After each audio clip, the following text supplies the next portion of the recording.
কোন ক্যাম্পাসে আমার ভাইদের উপরে স্বৈরাচারী সন্ত্রাসী কোন কর্মকাণ্ড পরিচালনা করতে চান, তার বিগত সময়ের দিকে একবার ফিরে তাকান।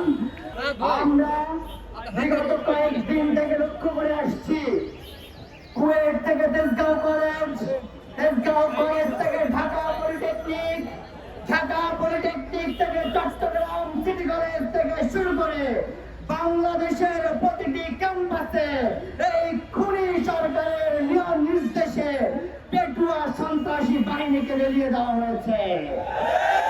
আমরা দৃঢ়তার সাথে ঘোষণা করতে চাই, বাংলাদেশ ইসলামী ছাত্র শিবির শুধুমাত্র মার খাওয়ার জন্য এদেশে জন্মায় নাই।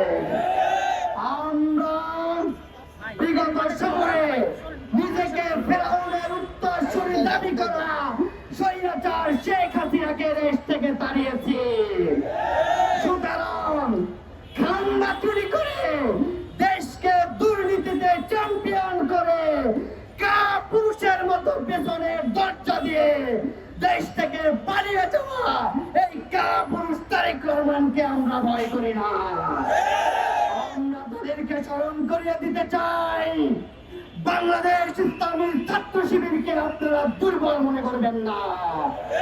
আর যদি কোন ক্যাম্পাসে আমার ভাইদের উপরে স্বৈরাচারী সন্ত্রাসী কোন কর্মকাণ্ড পরিচালনা করতে চান, তার বিগত সময়ের দিকে একবার ফিরে তাকান। তারপরে ভেবে চিন্তে আপনারা সিদ্ধান্ত নেবেন। সারা দেশের শিক্ষার্থী সমাজকে এই সন্ত্রাসী কর্মকাণ্ড এবং সরকারের হত্যাকাণ্ডের বিপক্ষে দৃঢ়তার সাথে অবস্থান নেওয়ার উদাত্ত আহ্বান জানিয়ে আমি আমার বক্তব্য এখানে শেষ করছি।